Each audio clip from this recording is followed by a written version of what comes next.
Hitler respondió que daría instrucciones inmediatas para que se fabricara tabaco a partir de hierbas silvestres. Este tabaco se repartiría entre aquella mano de obra forzosa como premio por el trabajo bien hecho. Los magnates de la industria exigieron un incremento del número de prisioneros de guerra rusos destinados a las fábricas. Hitler les aseguró que se preocuparía personalmente de que las empresas recibiesen suficientes cautivos militares y civiles reclutados por la fuerza. Con aire complaciente declaró que en las operaciones militares venideras esperaba tal número de prisioneros de guerra, que la industria bélica no daría abasto para ocuparlos a todos. Acabado el almuerzo, Hitler se dirigió con sus invitados a un pabellón de té, donde se había dispuesto una amplia sala de conferencias. Los congregados dispusieron de vino, champán, conac y habanos. La sesión se celebró a puerta cerrada y en un estricto secreto. Aquel mismo mes acudió al cuartel general Antonescu, respondiendo a una invitación de Hitler. Se le instaló en el búnker construido expresamente para los huéspedes y Hitler se entrevistó allí con él. Como traductor, ejerció Schmidt. Antonescu hablaba en francés. Junto a la puerta de la habitación donde se celebraba la entrevista estaban Schmund y Linge, a la espera del Führer. La entrevista entre los dos dirigentes se desarrolló en un tono muy vivo. Se trataba de la participación de Rumanía en el ataque a Stalingrado. Antonescu prometió a Hitler proporcionarle un gran contingente de tropas, pero indicó que las unidades rumanas estaban mal equipadas. Hitler pidió a Antonescu información más detallada acerca de la cantidad de armas que necesitaban los rumanos. Aquel respondió que no tenía consigo todos los datos, pero que se los haría enviar inmediatamente después de su regreso a Bucarest. Terminada la entrevista, Antonescu participó en la reunión informativa de Hitler. Al día siguiente, Hitler acompañó al rumano hasta el aeródromo, donde le despidió con gran cordialidad. En el cuartel general se recibieron las peticiones de armamento por parte rumana al poco tiempo de la partida de Antonescu. Durante la comida, Hitler explicó a Keitel y Hodl que los rumanos habían planteado exigencias desmesuradas. No pensaba cumplirlas. Las armas las necesito yo mismo, comentó. A cambio de su petróleo les doy coches, motos, bicicletas, incluso cochecitos para bebés, pero no armas. Además, no saben usar el armamento alemán. Keitel repitió las palabras del Führer. Los rumanos habían pedido más armas de las que necesitaban.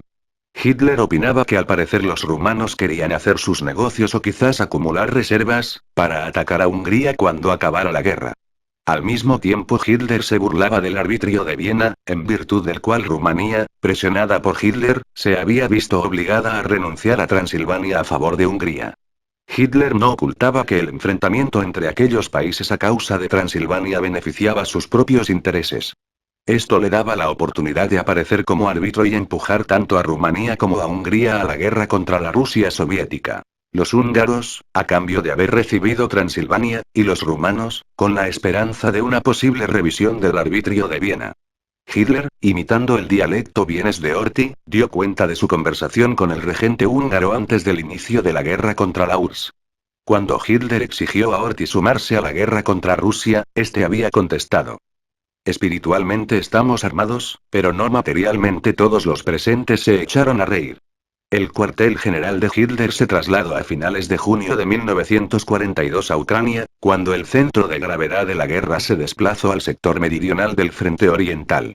Este cuartel general se emplazaba en un área boscosa, a varios kilómetros de la ciudad de Vinitsa. Por indicación de Hitler, recibió el nombre de Lobo Armado, Werwolf. En la cercanía del cuartel general se hallaba el Estado Mayor del comandante en jefe del ejército y el Estado Mayor de Göring. El Estado Mayor de Himmler se había instalado junto a la ciudad de Jitomir. El Führer llegó al Lobo Armado, donde le esperaba el comandante del cuartel general, el coronel Thomas. Hitler, Thomas, Schmund y Linge entraron en la antesala de la casa. Allí colgaba un mapa pintado sobre madera que representaba la parte europea de la Rusia bolchevique. Las posiciones alcanzadas por los alemanes estaban marcadas con flechas. A Hitler le gustaba cómo se había confeccionado aquella tabla. Se acercó para observarlo con más detenimiento. Indicando con su dedo las ciudades de Rostov y Stalingrado, declaró a Thomas: pronto habrá que introducir correcciones en este mapa. Vamos a dar un golpe que obligará a los rusos a ponerse de rodillas. Todo el mundo quedara maravillado. Thomas enseñó a Hitler las instalaciones del cuartel general y las medidas de seguridad especiales que se habían tomado. El emplazamiento estaba asegurado por una amplia zona defensiva compuesta de búnker, cánones antiaéreos, y se rodeaba de fosos antitanques y campos de minas.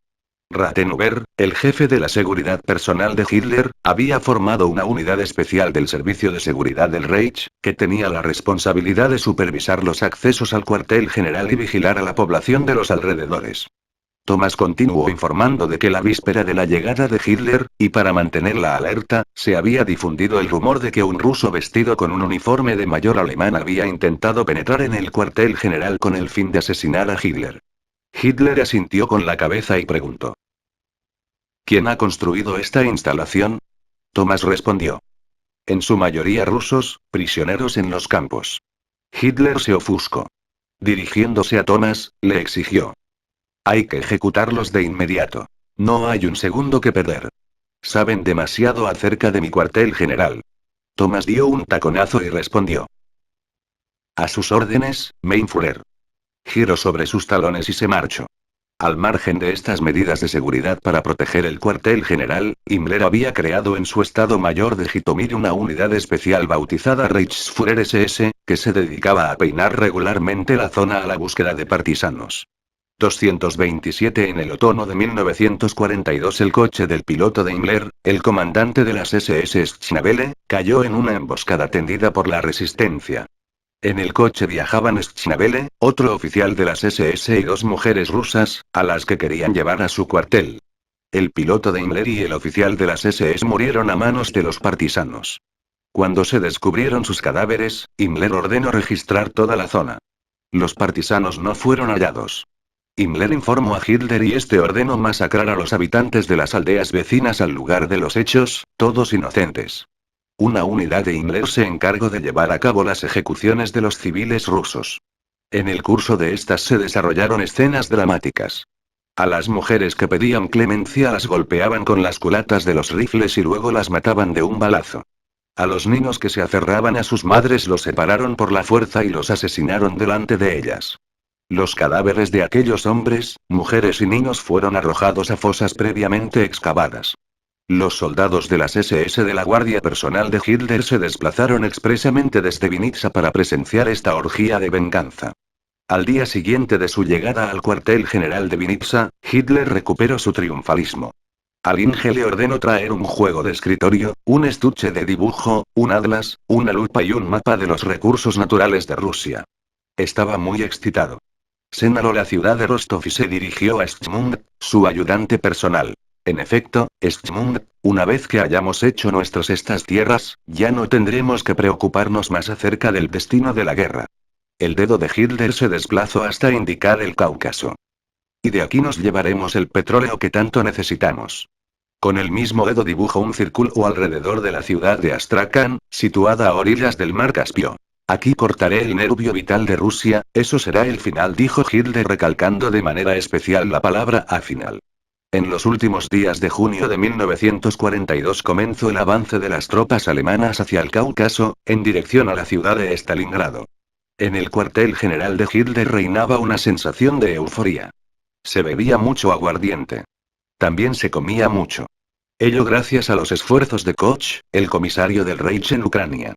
Este llenaba las despensas del cuartel general de Hitler con los alimentos que saqueaba a los ucranianos. A lo largo de las carreteras que llevaban a Vinitsa se desplazaban continuamente camiones cargados de alimentos. Los campesinos ucranianos llevaban, bajo vigilancia alemana, harina, mantequilla, grasa, huevos y aves de corral al cuartel general, además de cabezas de ganado.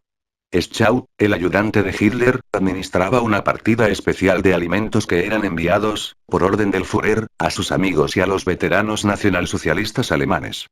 Hitler había encargado a Linge el suministro de alimentos para Eva Braun en Múnich. Linge hacía los envíos mediante un mensajero especial. Eva Braun le pedía sobre todo tocino ucraniano, que le gustaba especialmente. Los envíos de Koch aprovisionaban no solo al cuartel general del Führer sino también a la Cancillería del Reich en Berlín y al palacete del Berghof que Hitler poseía en el Obersalzberg. Hacia estos destinos se enviaron enormes cantidades de harina, azúcar, mantequilla, tocino, carne, huevos y aves de corral. En julio de 1942 hizo su aparición, en el cuartel general de Hitler en Vinitsa, Alfred Rosenberg, el recién designado ministro del Reich de los territorios ocupados del Este. Rosenberg vestía un uniforme de opereta con muchos ribetes de oro. Alemán del Báltico, como ideólogo del Partido Nacionalsocialista era un todopoderoso en el terreno del pensamiento fascista, pero como hombre práctico y organizador no disfrutaba de un gran reconocimiento entre las personas de su entorno. Después de Rosenberg, se presentaron en el cuartel general los amos de los territorios rusos ocupados, todos ellos henchidos de orgullo, llenos de envidia mutua. Erich Koch, al que llamaban el emperador de Ucrania. Wilhelm Kube, un borracho depravado, antiguo gauleiter de la marca electoral, Kurmark, de Brandenburgo, ahora comisario general de Bielorrusia, y Heinrich Lose, el orondo antiguo gauleiter de Schleswig-Holstein, ahora comisario del Reich en el este. A ellos siguieron el ministro del Reich de Alimentación y Agricultura, Backe, y el secretario de Estado en el Ministerio de Comunicaciones, Ganzenmüller. Por último hizo su aparición Göring, dándose importancia como siempre. Vestía su uniforme de mariscal de color azul-gris, del cual colgaba un sinfín de condecoraciones, al tiempo que blandía el bastón de mariscal fabricado en oro y marfil. Hitler los había mandado llamar para discutir con ellos la situación alimentaria en Alemania. Quería que se detuvieran los transportes de víveres desde Alemania hacia las tropas del frente oriental y que los suministros de estas se procuraran recurriendo a las reservas de alimento de los territorios soviéticos ocupados. Los reunidos esperaban para ser recibidos por Hitler. Bormann se sumó a ellos. Hablaban sobre el mercado negro en Alemania, que se había extendido notablemente en los últimos tiempos. Göring comentó a Backe. Todos hacen algún tipo de trampa. Si hubiera pena de prisión por hacer trampa, habría que meter a todo el pueblo alemán entre rejas. El problema no es ese. El problema es sacar de Rusia todo lo que hay allí. Entonces se acabarían las dificultades con el mercado negro. Pasado un rato, Linge, que estaba junto a ellos, fue llamado por Hitler. Volvió poco después y exclamó. El Führer les invita a pasar. Göring se lanzó hacia el bloqueo de Hitler para ser el primero en entrar.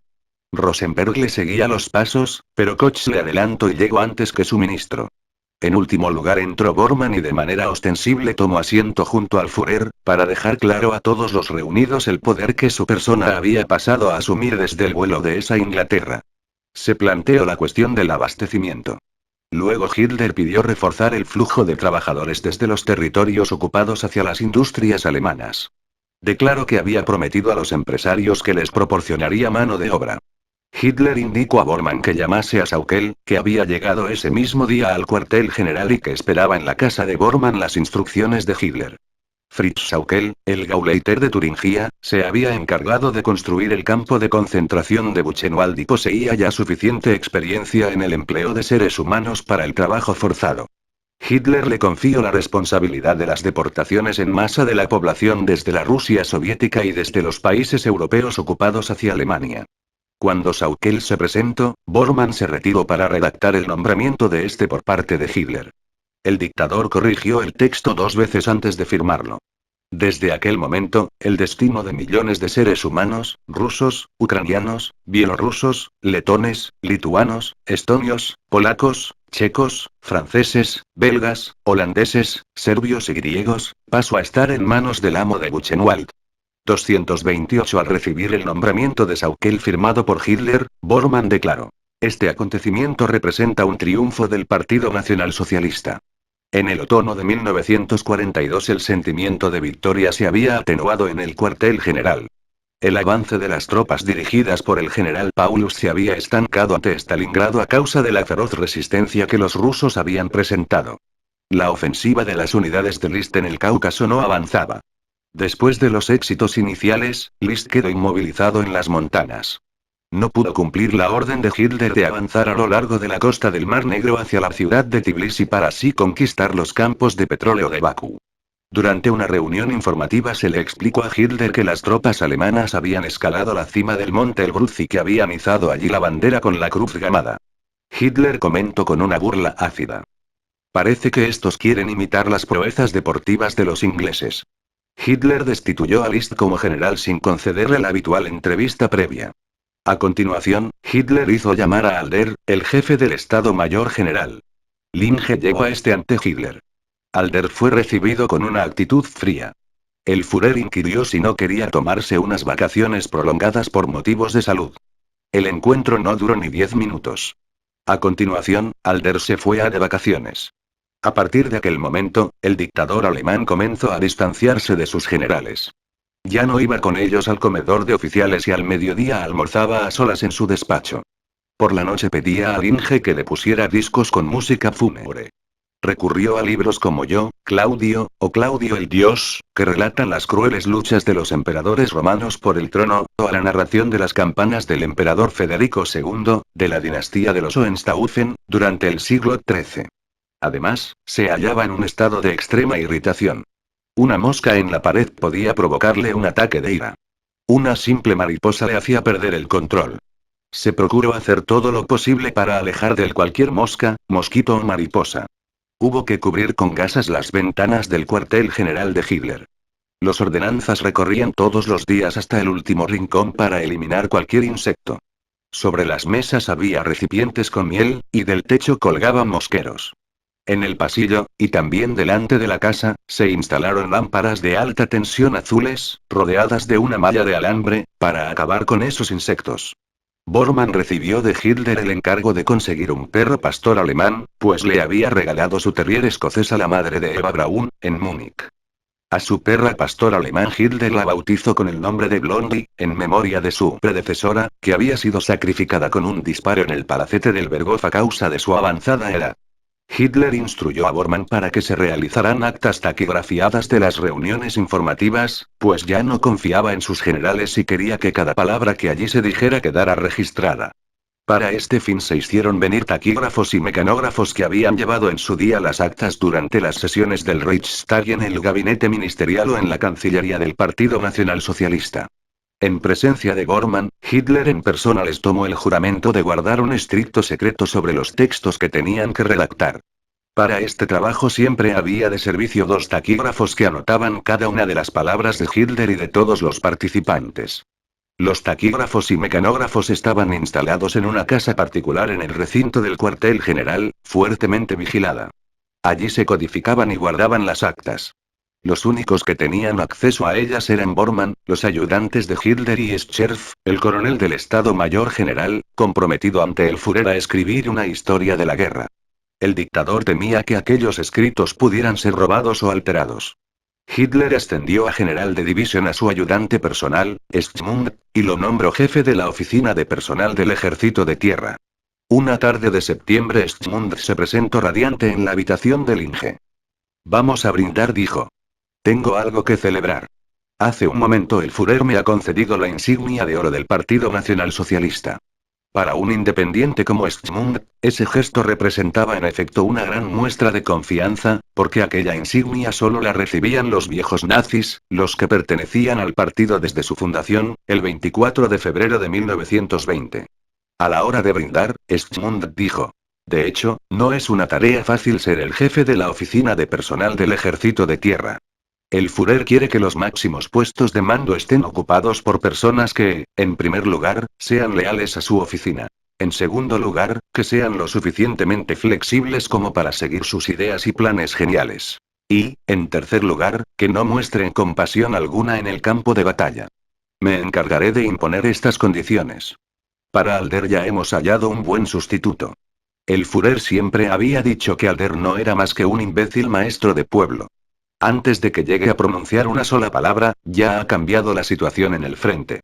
El general Zeisler, que hasta ahora ha sido el jefe del Estado Mayor con los mariscales de campo von Kleist y von Rundstedt, estará aquí dentro de pocos días. Esa es la clase de persona que le gusta al Führer. Es tremendamente vivaz. Además conoce bien a vuestro Dietrich. Estoy seguro de que el Führer se llevará bien con él. Los generales han traicionado al Führer. No estuvieron en condiciones de poner en práctica sus planes en el frente oriental. El Führer dice que solo ahora ha llegado a entender realmente a Federico el Grande. Cuando éste, durante la Guerra de los 7 años, se sintió traicionado, se distanció de sus generales y de su hermano, el príncipe Enrique, y quiso vivir solo, en compañía de sus perros. Schmund había bebido mucho. Hacía rato que la medianoche había quedado atrás. Comenzó a cantar Es Reiten die Blauen Dragoner, una canción de soldados. Linge cerró bien la puerta de su habitación, para que no despertara a Hitler. Una canción sucedió a otra. Durante la madrugada, Schmund hizo la broma de cerrar con clavos la puerta de la habitación de Schau, situada al lado de la de Linge. Aquel aún se hallaba a esa hora en el comedor de oficiales emborrachándose en compañía del fotógrafo Hoffmann. A comienzos de octubre de 1942, Gunzsche se presentó en el cuartel general, procedente de Francia. Después de graduarse en mayo de 1942 en la Escuela de Oficiales de las SS de Bad Tolf, volvió al Leibstandarte y fue empleado en el Estado Mayor como oficial para tareas especiales. La unidad estaba emplazada en aquellos días en Normandía, a donde había sido trasladada en junio de 1942 procedente del Frente Oriental. Estaba allí para reponerse después de las numerosas pérdidas sufridas en los combates en el río Mius y del mar de Azov. Gunzsche llegó al cuartel general del Führer con la misión de Sepp Dietrich de averiguar qué ambiente se respiraba allí y de indagar lo que Hitler tenía previsto hacer con su Leibstandarte en un futuro próximo. Gunzsche fue recibido por Hitler, que con el semblante muy pálido y profundas ojeras le hizo señas para que se acercase, le estrechó la mano con gesto fugaz y le preguntó acerca del estado del Leibstandarte. Gunzsche informó de que la atmósfera pacífica le sentaba bien. La llegada de los reclutas recientemente formados no planteaba problemas. La unidad estaba en condiciones de entrar nuevamente en combate. Hitler sonrió. En la costa atlántica solo se disponía de un reducido número de fuerzas. La muralla del Atlántico, cuya fama de inexpugnabilidad había sido muy exagerada por la propaganda alemana, no podía proporcionar una defensa real. Se componía de ligeras trincheras de campana, unas cuantas unidades de artillería costera y de un número limitado de refugios para los submarinos, emplazados junto a Saint-Nazaire y Lorient. Para dar la impresión de que en el oeste de Francia, ocupada por los alemanes, había concentrado un gran número de tropas, los estandartes de los estados mayores figuraban en lugares bien visibles. Se quería dar la impresión de que allí se contaba con un gran número de unidades militares, que en realidad no existían. Con idéntica finalidad, el Leibstandarte desfilaba cada cierto tiempo por París mostrando los nuevos carros de combate y haciendo ostentación de todos sus equipos y pertrechos. En esas ocasiones, las columnas se estiraban al máximo para dar la impresión de que se trataba de una inmensa fuerza bélica. Los tanques avanzaban a toda velocidad a lo largo de los Campos Elíseos, hasta el Arco de Triunfo, donde el mariscal de campo von Rundstedt, comandante en jefe del Grupo de Ejércitos del Oeste, presidía el desfile del Leibstandarte.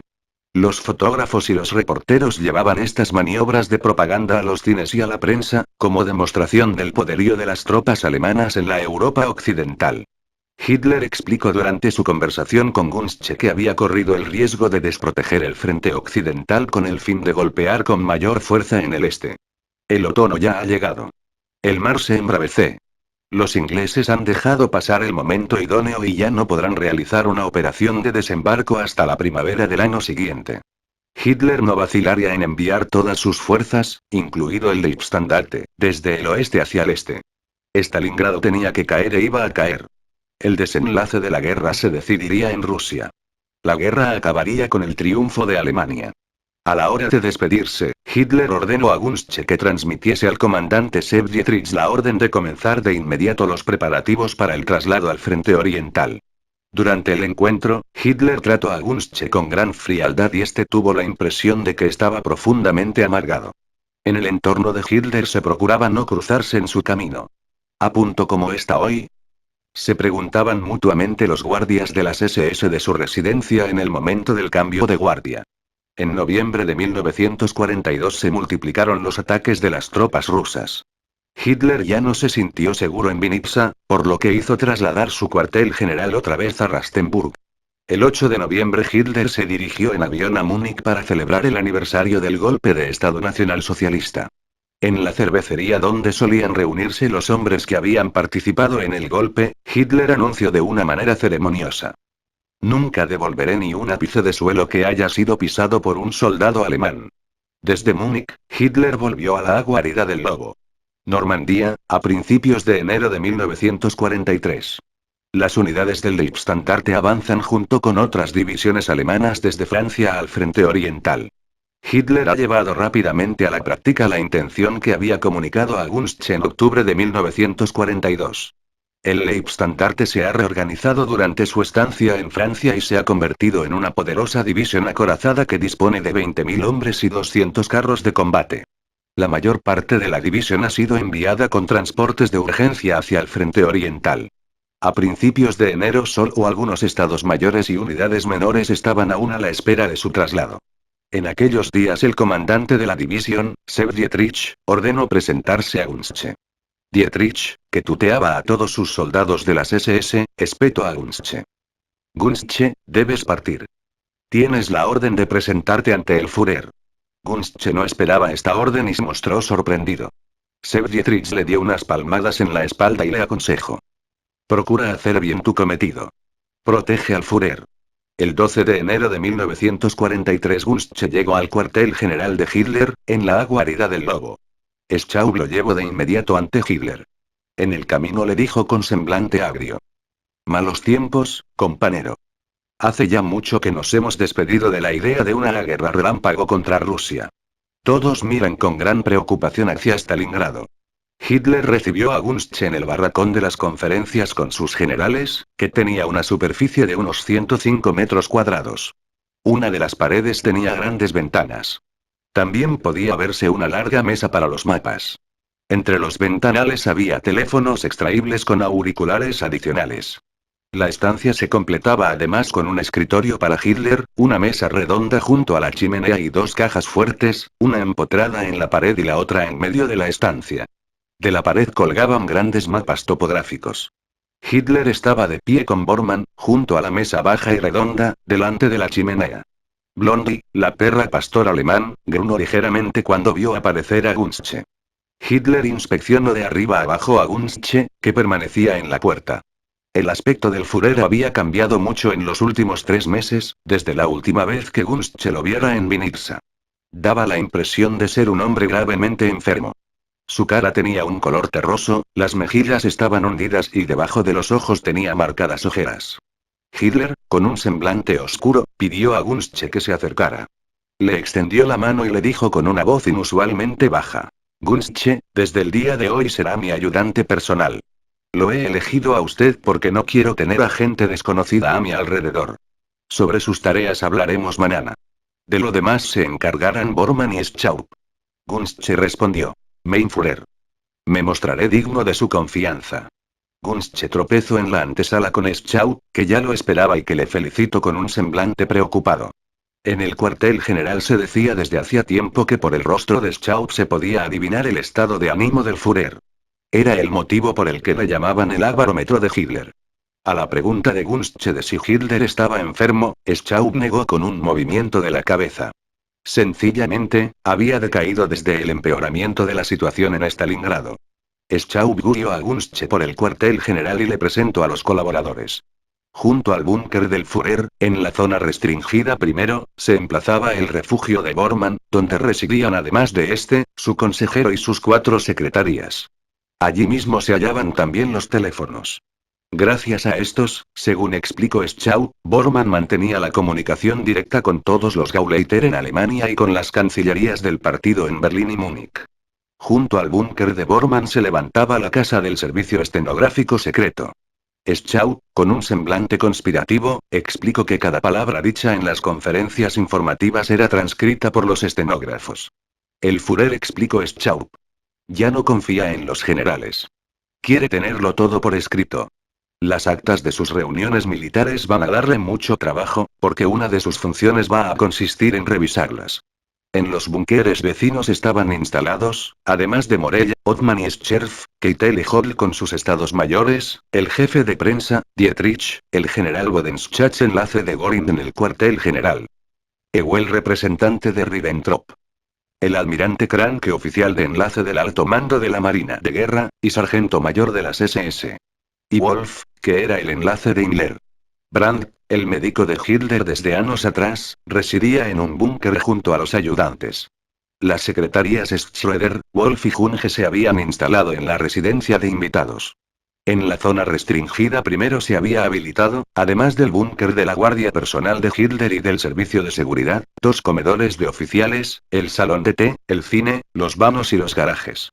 En la zona restringida segundo se instalaron el comandante, el batallón de escolta del Führer, la administración y la nueva estación ferroviaria, en la que estaban estacionados 3 trenes. Uno para Hitler, otro para Keitel y el tercero para Warlimont y su Estado Mayor Operativo de la Wehrmacht. El cuartel del Estado Mayor del Alto Mando del Ejército de Tierra y del jefe del Estado Mayor General, el capitán general Zeisler, se hallaba a unos 20 kilómetros al sudeste de la guarida del Lobo, en el bosque de Jiziko, Lodzen. Göring había instalado el cuartel de su Estado Mayor en un antiguo castillo de caza de Guillermo II, en Rominten, junto a la frontera germano-soviética, a 2 horas en coche de la guarida del Lobo. En las pocas ocasiones en que acudió allí, Göring pasó la noche en un gran búnker de la zona restringida primero, especialmente edificado para su uso personal. El cuartel del Estado Mayor de Himmler se hallaba junto a la ciudad de Angerburg, Uegorcebo. Desde allí hasta la guarida del Lobo se tardaba 45 minutos en coche. Bautizó su cuartel de Estado Mayor como puesto de mando de campana del Reichsführer de las SS. Ribbentrop estaba instalado junto a su reducido Estado Mayor en una hacienda al este de Rastenburg, a 1 hora y media en coche desde la guarida del Lobo. El gran almirante Dönitz permanecía en Berlín. El 13 de enero de 1943, hacia la 1 del mediodía, pocos minutos antes de comenzar la junta informativa, Hitler hizo su entrada en la sala de reuniones, procedente de sus habitaciones. Le acompañaban Gunzsche, su ayudante de las Waffen-SS, y su pastor alemán, Blondie. Ya dentro de la sala, Hitler dijo: Bien, Gunzsche, por lo que respecta a sus tareas. Durante la reunión usted se pone a mi izquierda. Preste mucha atención a lo que se dice. Tengo mis razones para mostrarme desconfiado. No se deje distraer por nadie. Usted ha de enterarse exactamente de la situación de las divisiones de las SS. Pero solo haga caso de los partes procedentes de los estados mayores de esas divisiones. En ese momento entró Linge y anunció: Mein Führer. Los oficiales están dispuestos. Hitler asintió con la cabeza. Unos segundos más tarde entraron los representantes del alto mando militar, Keitel, Hodel, Zeisler, Warlimont, Bulle, Geschonek, Bodenschatz, Kranke, Christian, el delegado Well, el historiador militar Scherf, así como los ayudantes militares de Hitler, Schmund, von Below, Engel y von Puttkamer. En las últimas semanas de los combates en Stalingrado, Göring había dejado de asistir a aquellas conferencias celebradas en el cuartel general de Hitler.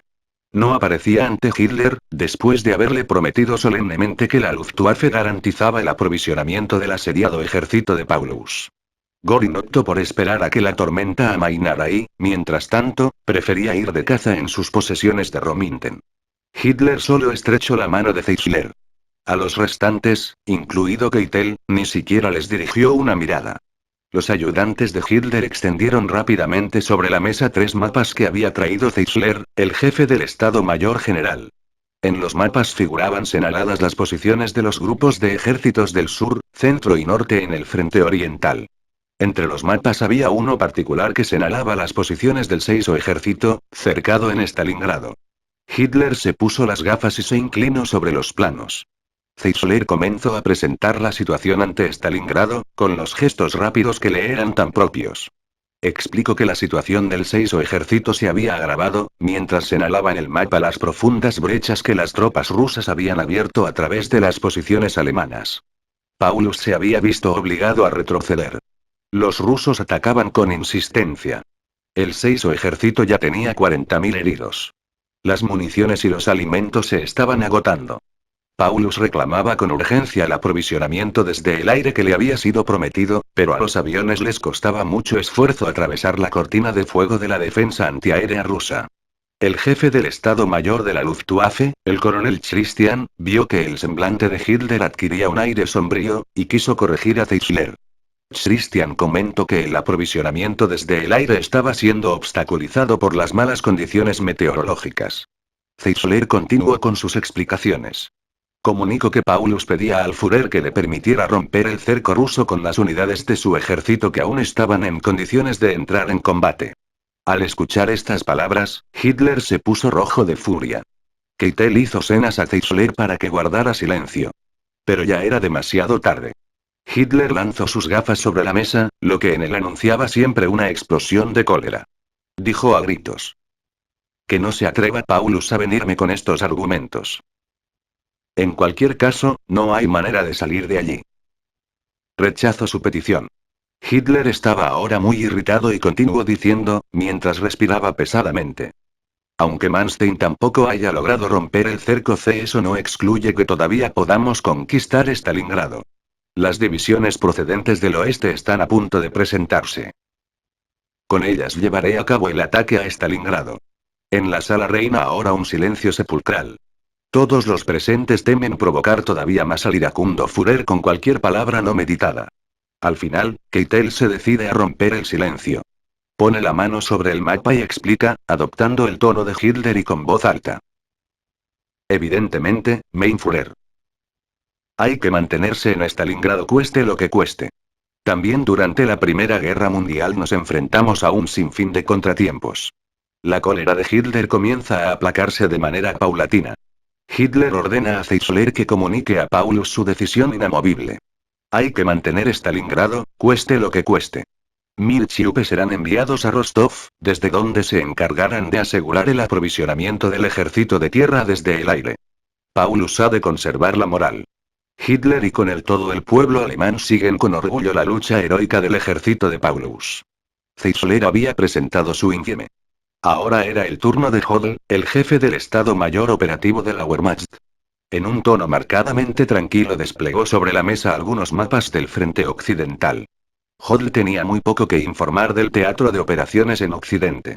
Los angloamericanos se mantenían pasivos en su lucha contra los alemanes. Por ello el frente occidental se había convertido en el lugar donde las divisiones alemanas, extenuadas en Rusia, podían recuperarse y reorganizarse. Hodl habló muy lentamente y en voz baja sobre la situación en Francia, Noruega y los Balcanes. Se podía percibir que sopesaba con cautela cada una de sus palabras. No quería irritar de nuevo a Hitler. En el transcurso de la siguiente reunión informativa, Zeisler anunció que la situación del Seiso ejército había empeorado aún más. En las comunicaciones radiofónicas de Paulus siempre se hablaba de lo mismo. La situación desesperada de las unidades sitiadas, las decenas de miles de heridos, la ausencia completa de todo tipo de aprovisionamiento y los ataques insistentes de los rusos. Milch y V comunicaban desde Rostov que los cazas y la defensa antiaérea rusos hacían imposible lanzar municiones y alimentos sobre el área de Stalingrado. En los informes que enviaban se explicaba. La defensa antiaérea ha creado sobre Stalingrado una impenetrable cortina de fuego. Todos nuestros aviones son derribados. No podemos traspasarla. Hitler, sin embargo, se mantuvo firme en su decisión. Junto a las comunicaciones radiofónicas de Paulus se recibió una del comandante del cuerpo de ejército adscrito al Seiso ejército, general von Seydlitz. Este explicaba que, dada la situación, ya no podía hacerse responsable de sus unidades. Hitler deliraba. Eludir la responsabilidad, eso es un acto de cobardía. No renunciaría a Stalingrado voluntariamente. Aunque tenga que hundirse todo el sexto ejército. El 30 de enero de 1943 se cumplían 10 años de la toma de poder de Hitler. Aquel día Hitler estaba más pálido que de costumbre. No había pegado ojo en toda la noche. Como era habitual en los últimos tiempos, antes de comenzar la reunión informativa, Morell inyectó a Hitler una dosis incrementada de su estimulante. En la estancia se encontraban presentes los asistentes habituales a estas reuniones. Keitel pronunció un breve discurso en el que proclamó. Hoy, en el 10º aniversario de su toma de poder, mein Führer, estamos nosotros y todo el ejército reunidos en torno a su persona y rememoramos las grandes victorias a las que usted nos ha llevado y a las que aún nos ha de llevar. En estas horas difíciles, mein Führer, queremos continuar la lucha con entereza bajo su genial liderazgo y hasta la victoria final. Hitler estrechó la mano de Keitel con gesto conmovido. Desde el otoño del año anterior, tras la partida de Alder, no había sucedido algo parecido. El 1 de febrero, hacia las 10, Hitler recibió una llamada de Zeisler. El Führer se dirigió a la sala de reuniones para atenderla, acompañado de Zygmunt Ziegenschke. Arrastraba los pies al caminar y se dejó caer agotado en el sillón situado a un costado de la mesa. Sobre esta se había extendido un plano de la ciudad de Stalingrado. Hitler le dedicó una mirada iracunda y lo arrojó al suelo con un gesto brusco de la mano. Gunschke le alcanzó el teléfono y se puso los auriculares para seguir la conversación con Zeisler. Este informaba de manera escueta que los rusos estrechaban cada vez más y en todos los frentes el sitio sobre la ciudad. Parece poco probable que Paulus vaya a poder resistir más allá de esta noche. Hitler preguntó en qué lugar se hallaba Paulus. Zeisler respondió que no lo sabía con seguridad, pero creía que en su puesto de mando. Zeisler, además, anunció a Hitler que había recibido una comunicación radiofónica de Strecker, el comandante del 11 Cuerpo de Ejército, en la que le aseguraba que los alemanes volarían sus posiciones en cuanto aparecieran los rusos. Ah, gracias, respondió Hitler. Colgó el auricular y ordenó a Eastmund que se comunicara a Paulus de inmediato su ascenso a mariscal de campo.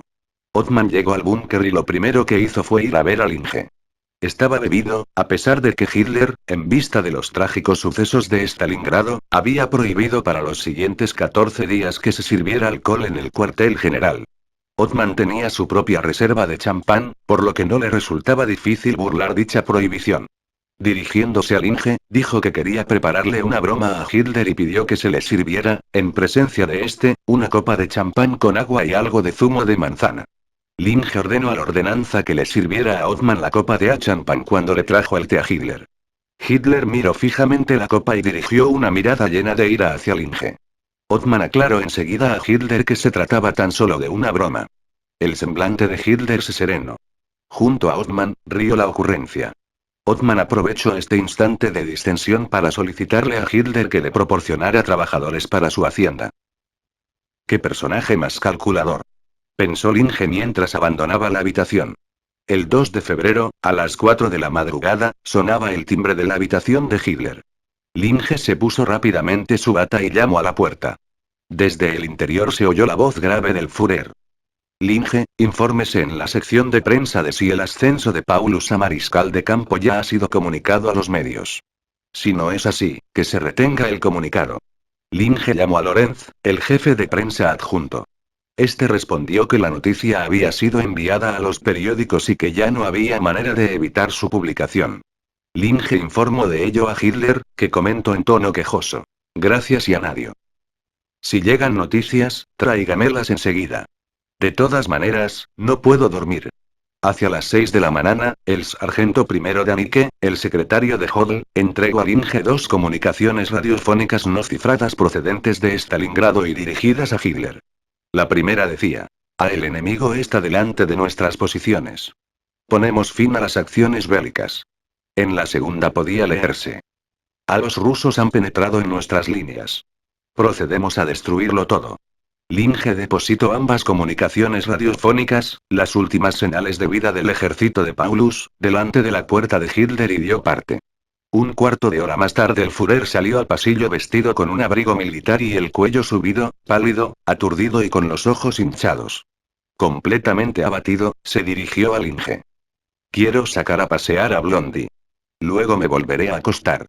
Averigue si es posible adelantar la hora de la reunión informativa de hoy. Despiérteme una hora antes de que comience. La reunión se fijó para las 11:30. Hitler entró en la sala y los participantes lo saludaron en silencio, levantando sus brazos. En la sala hay un silencio sepulcral. Hitler se acerca a la mesa, dirige una mirada pasajera a los mapas y se deja caer en su asiento. Pide a los presentes que le dejen a solas con Keitel, Hodl y Zeisler. ¿Se sabe algo de Paulus, Zeisler?, pregunta. No, nada, responde Zeisler. Hitler balbucea con voz débil. Esta noche he tenido el presentimiento de que los rusos habían capturado a Paulus. Por esta razón quise detener el comunicado de prensa de su ascenso a mariscal de campo. El pueblo alemán no ha de enterarse de que un mariscal de campo alemán ha caído prisionero de los rusos. La lucha y la agonía del Seiso ejército se han de presentar al pueblo alemán de la siguiente manera. Los generales han caído en la batalla, luchando en las trincheras con las armas en la mano y hombro a hombro con sus soldados. Necesito 1 millón de nuevos reclutas. Con estas palabras, Hitler se levantó. Lentamente recorrió de un lado a otro la habitación. Entonces se volvió a dirigir a la mesa y preguntó: ¿hay alguna otra noticia de Stalingrado, además de las 2 comunicaciones radiofónicas de esta mañana? ¿Qué dicen los rusos? No, mein Führer, nada, respondió Zeisler. Pero junto a Járkov y en el Bajo Don la situación de nuestras tropas ha pasado a ser muy crítica. Hitler abandonó la sala arrastrando los pies, acompañado de Gunzche. Capítulo 9 Febrero, verano de 1943. La aniquilación del Seiso ejército en Stalingrado tuvo sobre Hitler unos efectos terribles. Ya no podía subsistir sin las inyecciones estimulantes que le proporcionaba Morella, su médico personal, que se las inyectaba cada 2 días después del desayuno. Ello le provocó espasmos estomacales de origen nervioso. Hitler tuvo que guardar cama durante varias jornadas a causa de los fuertes dolores que sufría. Linge, que le suministraba el opio recetado por Morella, tenía que presenciar cómo Hitler se retorcía de dolor. Los ataques de irritación nerviosa se hicieron más frecuentes. Hitler a veces creía que el cuello de su camisa era demasiado estrecho y que le obstaculizaba la circulación de la sangre. Otras veces, pensaba que los pantalones le iban demasiado largos. Se quejaba de picores. En todas partes, en el agua del excusado, en el jabón, en la crema de afeitar o en el dentífrico, sospechaba la presencia de veneno y ordenaba hacer análisis detallados. También había que examinar el agua con la que se cocinaban sus alimentos. Hitler se mordía las uñas y se rascaba las orejas y la nuca hasta hacerse sangre. Para remediar su insomnio, tomaba toda clase de somníferos. Le calentaban la cama con mantas y almohadillas eléctricas. A Hitler le costaba respirar. Por esta razón exigió instalar en su dormitorio una bombona de oxígeno, de la que inhalaba con frecuencia. También ordenó mantener la temperatura de sus habitaciones a 12 grados.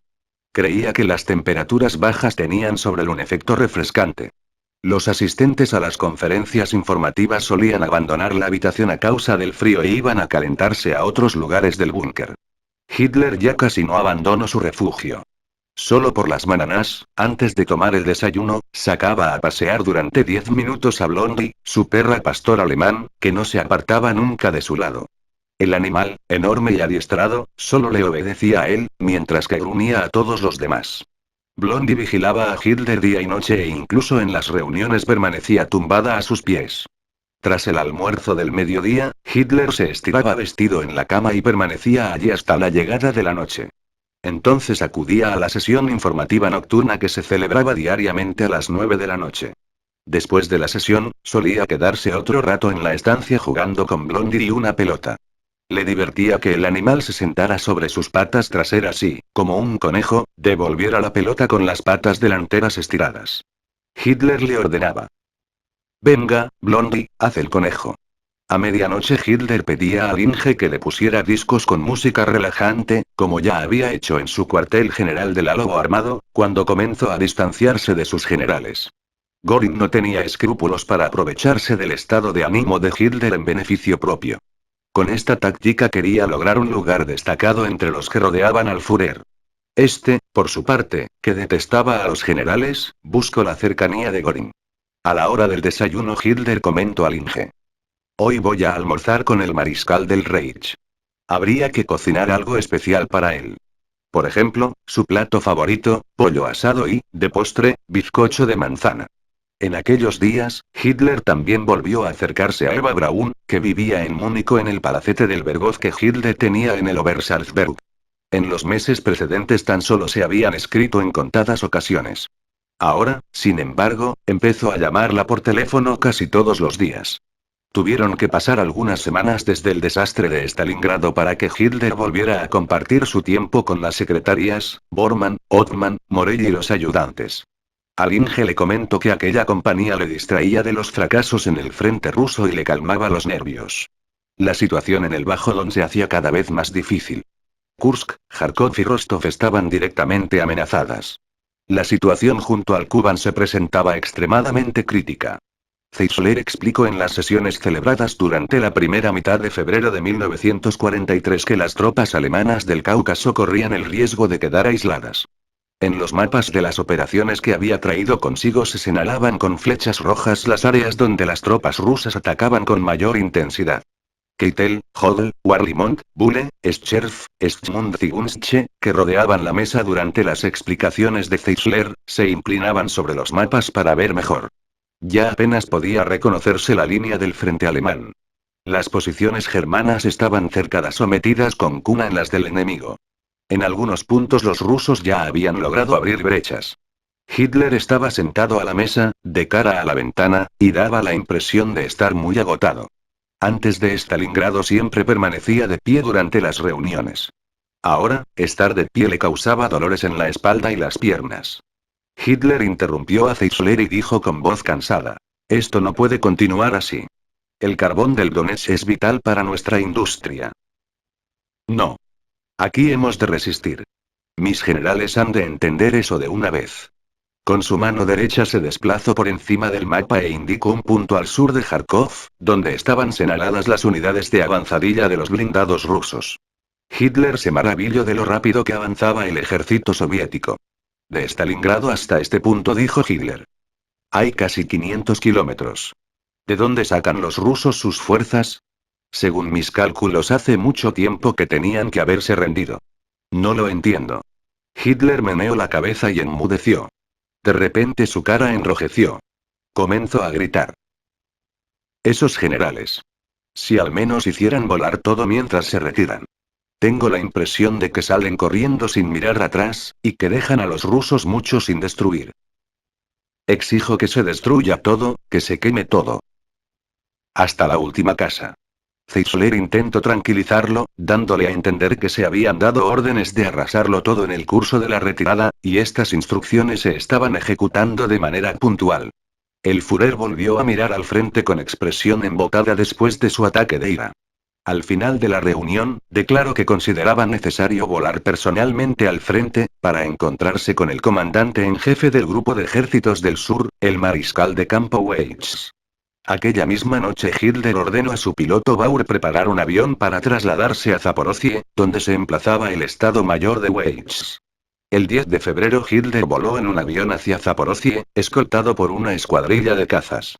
Hitler se hizo acompañar por Hodel, Bulle, sus ayudantes, así como Morelli y Linge. Además, llevó consigo a la secretaria Schroeder y dos taquígrafas, encargadas de redactar las actas de las reuniones en Zaporozhye. En aquella ciudad, Hitler se instaló con su Estado Mayor en una antigua residencia para aviadores rusos, donde se hallaba el Estado Mayor de Weitz. Sin embargo, al día siguiente de su llegada tuvo que abandonar precipitadamente la ciudad. Hacia las 11 de la mañana, recibió al ingeniero Bruckmann, que había venido expresamente desde Dniepropetrovsk, donde dirigía los trabajos para poner otra vez en marcha la central hidráulica del Dnieper. Bruckmann era conocido en Alemania porque había construido en Nuremberg los edificios para las convenciones del Partido Nacional Socialista. En Dniepropetrovsk le llamaban jefe OT, es decir, el encargado de dirigir la organización TOT. Hitler ordenó a Bruckmann destruir la central hidráulica en el caso de que los alemanes tuvieran que evacuarla. A continuación, se dirigió a la reunión con Weitz. Poco después, Below, su ayudante, irrumpió visiblemente nervioso en el despacho de Hitler, donde ya se encontraba Linge. Hay que salir de aquí de inmediato, exclamó en voz alta. En el aeródromo de Zaporozhye han aparecido tanques rusos.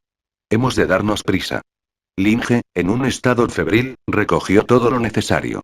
Entonces también apareció Hitler. Estaba muy alterado y dejó que Linge decidiera lo que había que llevarse. Las maletas ya estaban siendo transportadas al coche cuando Below informó a Hitler de que los carros de combate rusos no habían llegado al aeródromo donde se hallaba el avión del Führer, sino a otro situado más al este de Zaporozhye y que se les había hecho retroceder. Hitler suspiró con alivio. Hizo llamar al mariscal de campo Weitz y al capitán general von Richthofen, que dirigía la aviación militar en aquel sector del frente. A toda velocidad y casi con un pie dentro del vehículo concedió a Weitz la cruz de caballero con hojas de roble, ascendió a von Richthofen a mariscal de campo y se marchó. No se celebró reunión alguna. De camino al aeropuerto, Hitler pasó por delante de columnas de pacíficos ciudadanos rusos que realizaban trabajos en las carreteras mientras los vigilaban guardias alemanes. Hitler comentó, empleando un tono despectivo. Es precisamente para esto para lo que sirven estos esclavos, estos robos. Es por lo único que merecen vivir en este mundo. El dictador alemán voló desde Zaporozhye a su cuartel general del Lobo Armado, cerca de Vinitsa. Obligó a dirigirse allí al general de división Stael. Este había hecho sus méritos en la defensa de sectores difíciles del frente en los que, según las órdenes de Hitler, tenían que resistir hasta el último soldado. Además, era conocido por el trato despiadado que dispensaba a la población rusa. Below y Wunsch estuvieron presentes en el encuentro con Stael. Hitler lo nombró comandante de la Plaza Fuerte. Le ordenó. Vuele de inmediato hacia allí. Zaporozhye tiene que resistir. Envía a todos los soldados a la línea de fuego. Reúna a toda la población rusa y obliguéla a construir fortificaciones hasta que les sangren los dedos. ¿De qué poderes dispongo? Preguntó él. De todos, contestó Hitler. Haga lo que crea que tiene que hacer. Y nada de sentimentalismos estúpidos. En la segunda quincena de febrero de 1943, se presentó en el cuartel general del Lobo Armado el mariscal de campo Rommel, procedente del Frente de África. Durante la campaña polaca de 1939, Rommel había sido el comandante del cuartel general de Hitler y en la campaña de Francia de 1940 había dirigido la división de blindados, la primera que llegó a la costa atlántica francesa. A continuación, había sido nombrado comandante del Afrika Korps alemán. Era el más popular de los generales alemanes y Hitler lo tenía en gran estima. En aquellos días, su misión en África ya había concluido.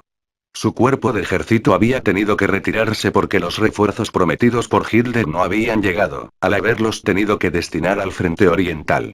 En África tan solo permanecía bajo control alemán una plaza fortificada en un suburbio de Túnez, que ahora defendía el sucesor de Rommel, el capitán general Mackensen. Hitler recibió a Rommel con mucha cordialidad y le concedió la más alta de las condecoraciones, la Cruz de Caballero con hojas de roble. Rommel estaba muy deprimido. Le explicó a Hitler que si le hubiera proporcionado la ayuda prometida, él habría podido avanzar hasta la ciudad de Alejandría.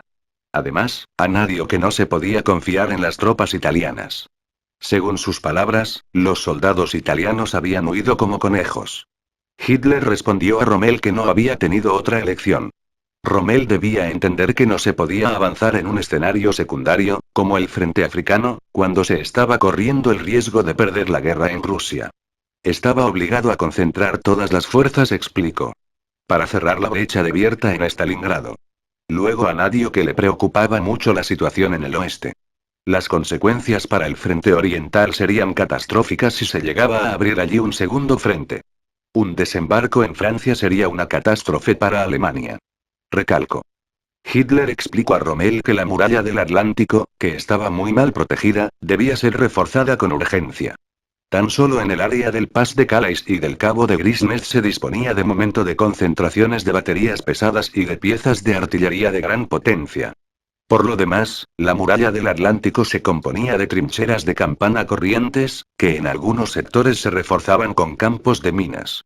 La artillería hacía uso sobre todo de armas incautadas, anticuados cánones franceses, polacos, checos y belgas, con reservas de munición muy limitadas. La costa solo estaba ligeramente fortificada. No se disponía prácticamente de reservas, pues tiempo atrás se habían enviado al frente oriental todas las divisiones que estaban en condiciones de combatir. Hitler le anunció a Rommel que le encomendaría la dirección de los trabajos necesarios para fortalecer la muralla del Atlántico, así como el mando de las tropas alemanas en Francia. La importancia real que se le concedía a la muralla del Atlántico la ilustra el hecho de que, tras ser recibido por Hitler, lo primero que hizo Rommel fue tomarse unas vacaciones. La situación en el frente oriental empeoraba día tras día. Las embestidas de los rusos eran cada vez más destructivas. Solo pagando el precio de enormes pérdidas humanas y materiales lograron los alemanes, en el área de Járkov-Poltava, resistir la presión de las tropas soviéticas y estabilizar en cierta medida el frente alemán. Göring reapareció en el cuartel general de Hitler en Vinitsa cuando la situación en el frente oriental parecía mejorar. Abrazó a Zeisler con teatralidad y exclamó: Zeisler, resulta realmente un milagro que haya usted logrado estabilizar el frente. Zeisler, al que sus subordinados llamaban el general relámpago esférico, por su apariencia oronda, su forma de moverse y su calva brillante, rebosaba de entusiasmo con las alabanzas del mariscal del Reich. También Hitler revivió un poco y declaró: hasta hace poco estaba convencido de que el día que me trajeran una buena noticia, me daría una apoplejía. Hitler decidió aprovechar la tranquilidad momentánea en el frente para desplazarse al Obersalzberg. Ello provocó una gran alegría en su estado mayor, porque se esperaba que su ánimo mejoraría un tanto en compañía de Eva Braun. A comienzos de marzo, Hitler voló desde Vinitsa hasta la guarida del Lobo, en Rastenburg, donde permaneció algunos días antes de partir otra vez hacia el Obersalzberg. Una vez allí, recibió un informe de von Braun, el inventor de un misil teledirigido. A este proyectil se le conoció más tarde con el nombre de V-2. El informe de Braun era altamente secreto. A la conferencia que dio, celebrada en la sala de proyecciones de la guarida del Lobo, solo fueron admitidos Keitel, Hodel, Bulle, Schmund, Gunschke y los demás ayudantes. El edificio fue rodeado por los soldados de las SS de la Guardia Personal de Hitler. Braun ilustró su conferencia con diapositivas. En ellas aparecía un enorme cohete, que podía alcanzar una altura de 80 kilómetros. El proyectil, cargado con 1 tonelada de explosivos, descendía a una velocidad colosal sobre un objetivo situado a una distancia de 200 o 300 kilómetros de su punto de lanzamiento. La explosión era tan tremenda que podía destruir el barrio entero de una ciudad y aniquilar en él cualquier forma de vida. Hitler aplaudió con fervor durante la charla y pintó con devoción las escenas de horror entre la población después del impacto de tal proyectil. Estaba tan entusiasmado con las explicaciones de von Braun que le concedió el título de catedrático en el acto y le prometió visitar los laboratorios de Peenemünde, donde éste llevaba a cabo sus experimentos. En aquellos días Hitler convocó a Keitel y a Himmler y les conminó a que velaran por la ejecución de la orden en virtud de la cual las tropas alemanas en la Rusia soviética debían destruirlo todo antes de retirarse. Hitler recalcaba que a los rusos solo debía dejárseles una tierra calcinada y despoblada. Opinaba que era la forma de detener un ataque enemigo. El Führer propuso reforzar los actos de represalia en los territorios rusos aún ocupados por los alemanes. Exigió a Himmler utilizar un mayor número de camiones con cámaras de gas para no malgastar, en las ejecuciones de rusos, la munición que necesitaban tan urgentemente las tropas. Himmler, aludiendo a un informe de Hennicke, el general de división de las SS y jefe de la policía de Rostov, explicó que el uso de cámaras de gas móviles había demostrado su efectividad. Con una risa cínica, comentó que esta modalidad de asesinato resultaba más considerada y más silenciosa que las ejecuciones. En su día, Hitler se había interesado personalmente por el desarrollo de las cámaras de gas. Estudiaba con detenimiento los proyectos que Himmler le presentaba. El Führer ordenó que al constructor de las cámaras de gas, un ingeniero de Eisenach, le fuera proporcionado todo el apoyo necesario y que fueran puestos a su disposición los medios técnicos requeridos. Las primeras cámaras de gas se emplearon en Kharkov, siguiendo instrucciones personales del dictador alemán. Poco tiempo antes de que Hitler partiera hacia el Obersalzberg, apareció Göring con cara triste. Venía del cuartel de su Estado Mayor en Romintén y comunicó a Hitler que el capitán general Geschonek, el jefe del Estado Mayor General de la Luftwaffe, había fallecido inesperadamente como consecuencia de una perforación del intestino. En el entorno de Hitler nadie se creyó esta versión de la historia. Era sabido que entre ambos existía desde hacía tiempo una relación tensa. La razón era que Geschonek no estaba de acuerdo con las informaciones grandilocuentes que Göring hacía llegar a Hitler acerca del desarrollo y el poder combativo de la aviación alemana. Geschonek argumentaba que la preferencia por fabricar bombarderos en lugar de cazas no daría a los alemanes el dominio del aire. Además, indicó la existencia de deficiencias en la construcción de los aviones fabricados en serie. Las desavenencias entre Göring y el alto oficial comenzaron cuando el primero anunció públicamente: si algún día sobrevuela las fronteras de Alemania un avión enemigo, yo me llamo Meyer. Y, de hecho, los alemanes acabaron por llamarle Hermann Meyer. Hitler prefería los informes del estilo de Göring a los de Geschonek. La ampulosidad de Göring concordaba mejor con la visión de las cosas que tenía el Führer, tan alejada de la realidad desde hacía tiempo. Con su arrogancia enfermiza, Hitler no podía soportar que se le dijera una verdad que no coincidiera con sus ideas. Por ello le sacaba de quicio la postura de Geschonek. El hombre le resultaba cada vez más desagradable. La razón de la muerte del militar se hizo pronto evidente. Below, el ayudante de la Luftwaffe de Hitler, comunicó a sus colegas, previa promesa de que guardaran el secreto, que Geschonek se había pegado un tiro en el cuartel de su Estado Mayor. Para encubrir el suicidio se había enterrado al general con todos los honores militares. En la prensa se publicaron necrológicas elogiosas. La jefatura del Estado Mayor General de la Luftwaffe fue asumida, en sustitución de Geschonek, por el general de las Fuerzas Aéreas Korten. Poco antes de Geschonek, también se había suicidado el capitán general Udet, un célebre piloto que había sido jefe de la oficina técnica del Ministerio del Aire. El puesto se lo debía de Göring, con el cual mantenía una amistad personal. Udet bebía mucho y siempre estaba endeudado. Göring le pagaba todas sus deudas. Udet se disparó un tiro durante un vuelo que él mismo tripulaba. El aparato se estrelló contra el suelo. La versión oficial decía que Udet había perdido la vida en un accidente de aviación. Hitler comentó a sus ayudantes que el suicidio de Udet se debía a unos errores en el ejercicio de su cargo. En palabras de Hitler, había sido responsable de unos fallos cometidos en la planificación de la producción aeronáutica. Udet había impuesto la fabricación de los bombarderos en picado en detrimento de otro tipo de aparatos, porque estaba convencido de que el futuro pertenecía a los primeros. Los habituales en el cuartel general de Hitler, no obstante, sabían que estos errores eran, en primer lugar, responsabilidad de Göring. La planificación había sido realizada siguiendo sus ideas e instrucciones, sin tener en cuenta las concepciones de Udet. Göring necesitó una cabeza de turco cuando las equivocaciones se hicieron manifiestas. Según algunos rumores, Göring aprovechó el asunto de las deudas y la vida frívola de Udet para recomendarle extraerlas a consecuencias pertinentes. Después, no fue difícil atribuir a Udet muerto los errores que en realidad correspondían a Göring. Después del 10 de marzo de 1943, Hitler volvió a mudarse a su palacete del Berghof en el Obersalzberg, donde lo esperaba Eva Braun en compañía de sus amigas. Con Hitler se trasladaron al área de Berchtesgaden Salzburgo-Bad Reichenau, vecina al Obersalzberg, el cuartel general de Hitler, además de los cuarteles de los estados mayores de Göring, Himmler y Ribbentrop. Keitel y Hodl fueron instalados junto a sus estados mayores en la casa de Lammers, el jefe de la Cancillería del Reich, situada entre Berchtesgaden y Bischofswiesen. Warlimont ocupó con el estado mayor operativo de la Wehrmacht el cuartel de Stroop, junto a Berchtesgaden. Göring residía de forma alternativa en su mansión de Obersalzberg y en el castillo que poseía en las cercanías de Nuremberg.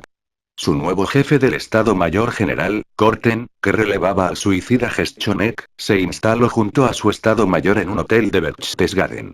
El puesto de mando de campana de Himmler fue trasladado a una gran mansión en las cercanías de la ciudad de Salzburgo. En sus alrededores también se establecieron Dönitz, Ribbentrop y sus respectivos estados mayores. Dönitz en una mansión y Ribbentrop en el castillo de Fuchsl, que era de su propiedad. La guerra fue dirigida a partir de entonces desde el palacete del Berghof, en el Obersalzberg. Eva Braun asumió en el palacete el papel de ama de casa. Pero eso solo lo sabían los más íntimos de Hitler.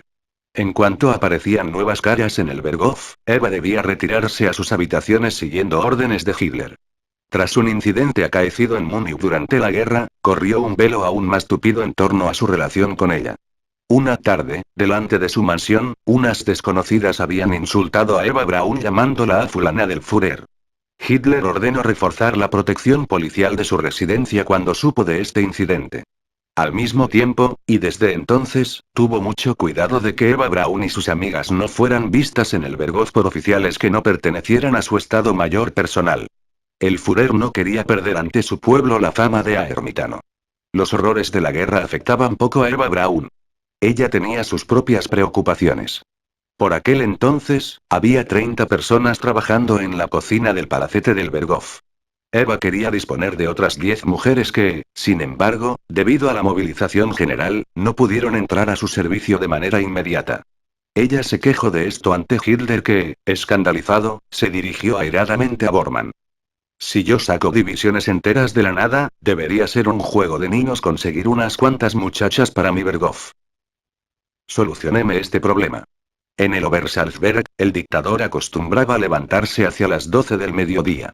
A continuación, Morell le inyectaba su estimulante. Hitler desayunaba a solas en su despacho, sentado en su escritorio. Allí solía permanecer hasta el comienzo de la reunión informativa militar. Esta se convocaba 2 veces al día, hacia la 1 o la 1:30 del mediodía, y hacia las 10 de la noche. Poco antes de su comienzo llegaban desde Berchtesgaden los coches de Keitel, Hodl, Warlimont, Korten y los otros participantes, que se reunían en la gran sala. A Hitler se le anunciaba que todos estaban dispuestos. Entonces descendía las escaleras y se dirigía a la gran sala, donde, tras el saludo fascista, estrechaba la mano de todos. A continuación tomaba asiento en un sillón preparado para él junto a la mesa. En los extremos de la mesa tomaban asiento los estenógrafos. Los restantes asistentes permanecían de pie en torno a la mesa.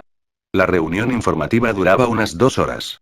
En las ocasiones en que Zeisler no estaba presente, correspondía al coronel Brandt, el director de la unidad de operaciones en el Estado Mayor del Ejército de Tierra, presentar la situación en el frente oriental. Zeisler permanecía habitualmente en el cuartel de su estado mayor en Gifip, en Prusia Oriental, y acudía tan solo una vez por semana al Obersalzberg. La comida se servía una vez que los participantes en la reunión informativa del mediodía habían abandonado el palacete. Hitler se quedaba en la gran sala, donde conversaba con sus ayudantes o leía las últimas informaciones proporcionadas por la Oficina Alemana de Noticias, Deutscher Nachrichtenbüro. Para el almuerzo se reunían los residentes en el palacete. El doctor Morell con su esposa. Brandt, el cirujano de Hitler, con su esposa. Ottmann, Dietrich, Ewell, Lorenz, Frenz, el responsable de las filmaciones del cuartel general, las secretarias de Hitler y sus ayudantes junto a sus esposas. También acudían al almuerzo del mediodía Bormann y su cónyuge, así como las esposas de Dietrich y de Speer. Cuando los comensales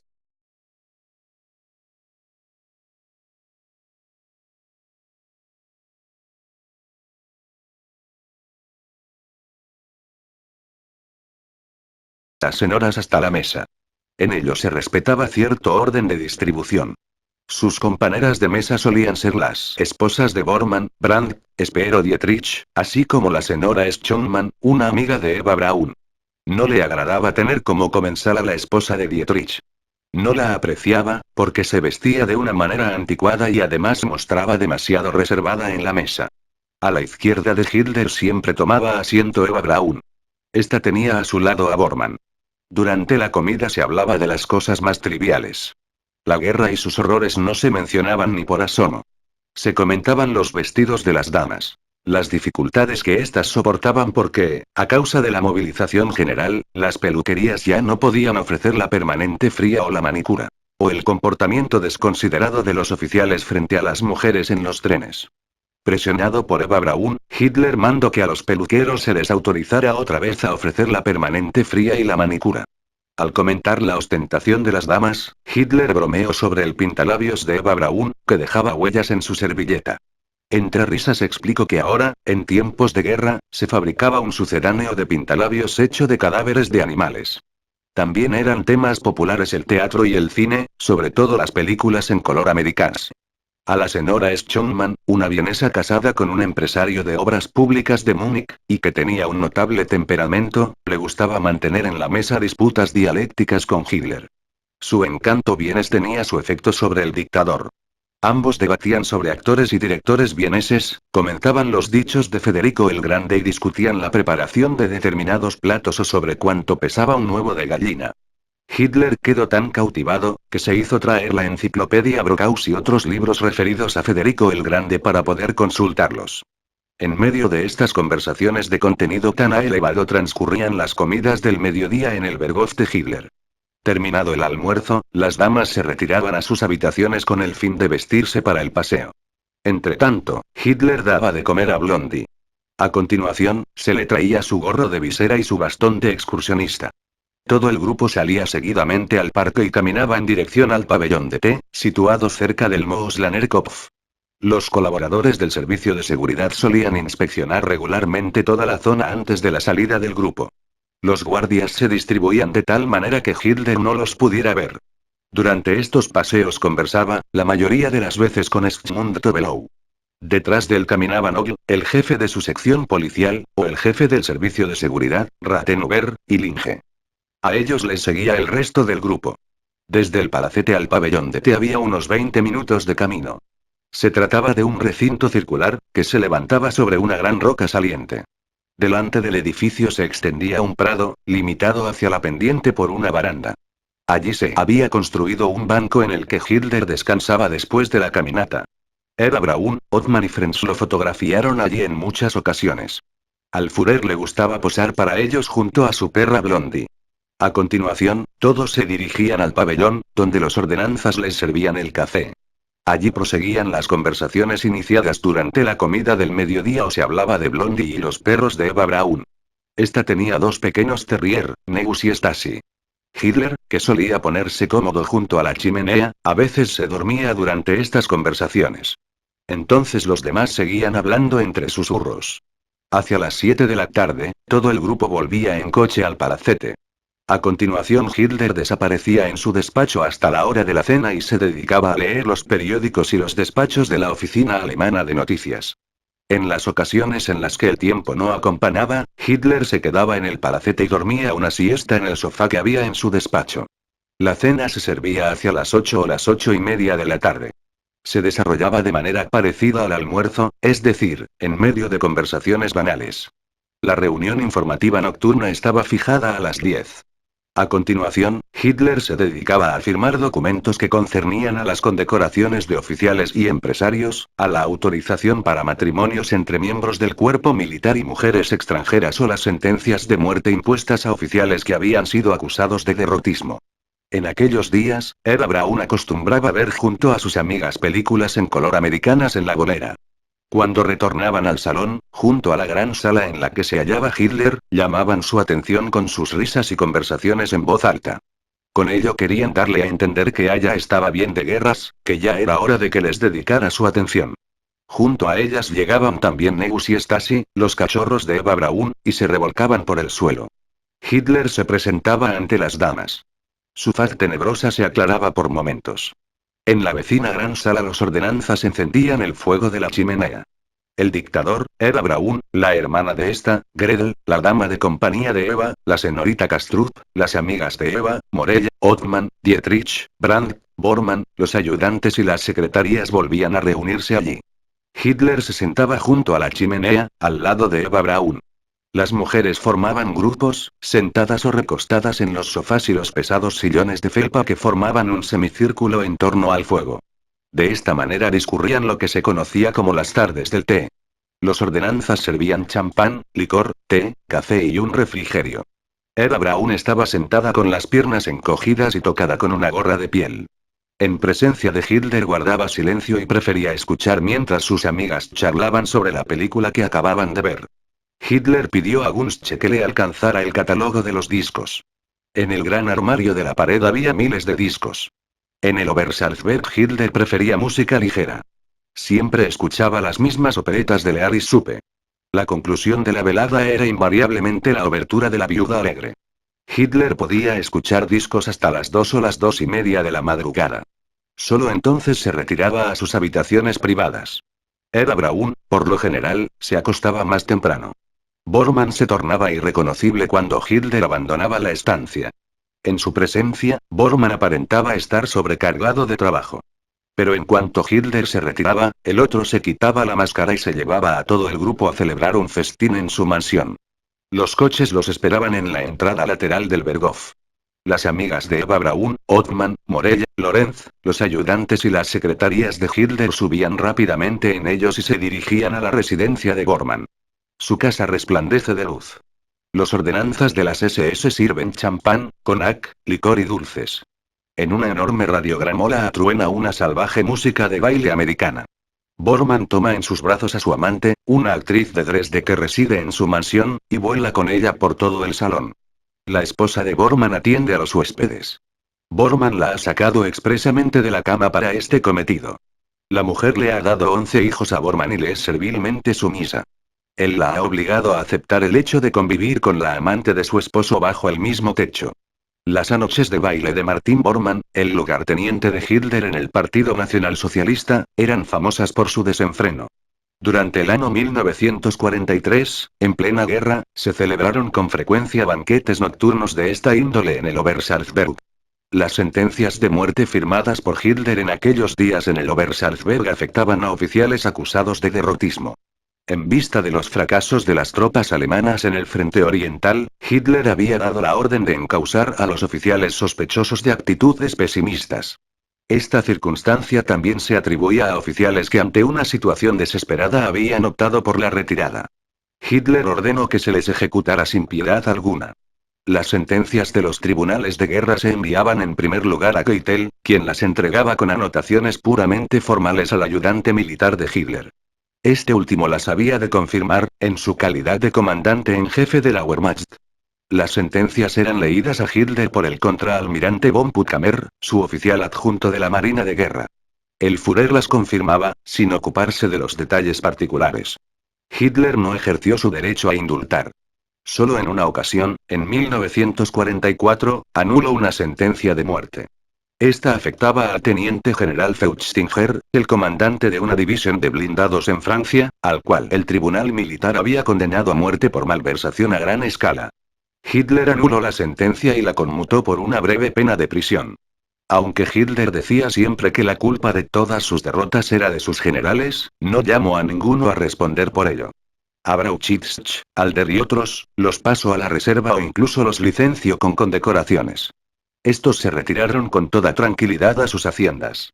En cambio, el Führer confirmó sin ninguna conmiseración las penas de muerte de los oficiales. En los días que pasó en el Obersalzberg, Hitler también se dedicó a poner su firma en las solicitudes de matrimonios entre alemanes y mujeres extranjeras. Estas solicitudes eran presentadas por soldados alemanes emplazados en los países conquistados por Alemania, Francia, Bélgica, Holanda, Dinamarca o Noruega, y que deseaban casarse con alguna mujer autóctona. En su mayoría, procedían de marinos alemanes. Von Puttkamer presentaba estas peticiones cada 2 o 3 semanas. Hitler se ocupaba con detalle de ellas. Sobre todo, observaba detenidamente las fotos de las mujeres que acompañaban aquellas demandas. Según la normativa del alto mando militar, había que presentar una foto de perfil, una foto de frente y una foto de cuerpo entero. Hitler gustaba de hacer comparaciones con mujeres que conocía. Una candidata tenía una nariz como la hija de Winifred Wagner, Verena. Otra guardaba semejanza con la esposa de S. La mayoría de los rostros de aquellas fotografías no eran muy agraciados. Hitler decía riendo que los soldados que se habían enamorado de esas mujeres, algún día lo maldecirían por haberles autorizado a casarse con ellas. También estudiaba los papeles que acompañaban las solicitudes. Los curricula vitae, los informes policiales sobre el comportamiento de las extranjeras y de sus padres, así como las notificaciones del Servicio de Seguridad acerca de las tendencias políticas de la familia. Hitler casi nunca firmaba las solicitudes de inmediato. En la mayoría de los casos pedía al Inge que se encargara de presentarle aquellas solicitudes por segunda vez. Recalcaba que era importante evitar que estos matrimonios aportasen a Alemania sangre de valor racial inferior. Esta era la razón por la que se reservaba el derecho de autorizar personalmente aquellas uniones. Hitler y el alto mando alemán hicieron todo lo posible para evitar que la opinión pública alemana llegara a saber de las derrotas sufridas en el frente oriental. Sin descanso, la prensa escrita y la radio inculcaban al pueblo alemán que la guerra se ganaría. En el diario Das Reich, Goebbels escribía todas las semanas editoriales sobre las grandes victorias logradas por las tropas alemanas en el este y en el curso de la retirada planificada. Hans Fritzsche, del Ministerio de Propaganda, en discursos emitidos a través del Berliner Rundfunk, falsificaba la situación real en el frente y pedía al pueblo alemán una y otra vez nuevos sacrificios en aras de la victoria. Siguiendo esta misma línea se redactaron también los informes del frente que se publicaban en la prensa. Keitel y Hodl habían de presentarlos siempre previamente a Hitler.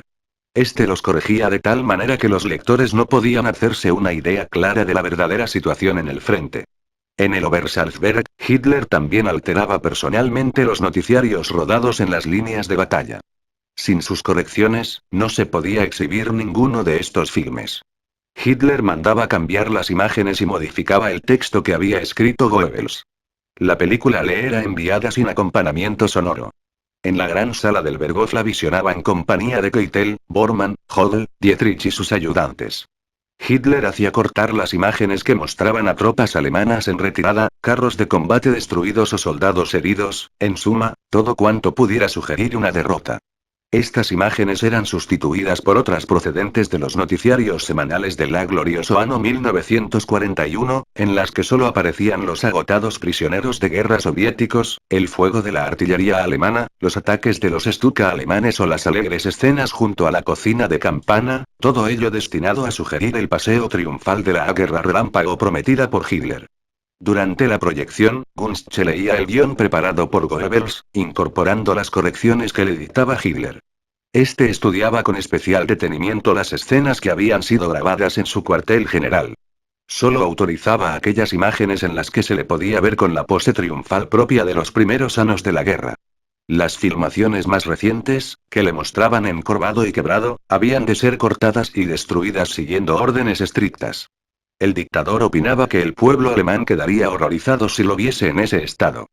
Mientras Hitler permaneció en el Obersalzberg, entre marzo y junio de 1944, se recibieron por parte de Zeisler y Himmler un número cada vez mayor de informes que daban cuenta de las actividades antifascistas de los soldados y oficiales alemanes.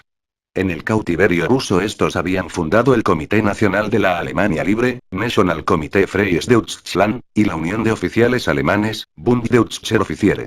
Cuando llegaron las primeras noticias en este sentido, Hitler afirmó que tan solo podía tratarse de prisioneros individuales que los rusos habían logrado doblegar gracias al empleo de drogas.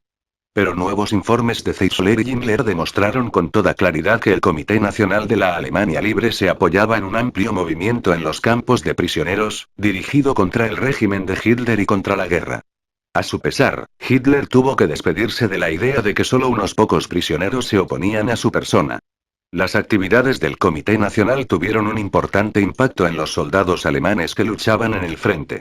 En primer lugar, se refutó la afirmación de la propaganda alemana, según la cual los rusos no hacían prisioneros.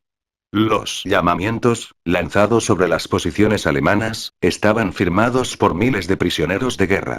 En segundo lugar, los soldados alemanes comprobaron que los prisioneros de guerra en la Rusia soviética podían incluso desarrollar algunas actividades políticas.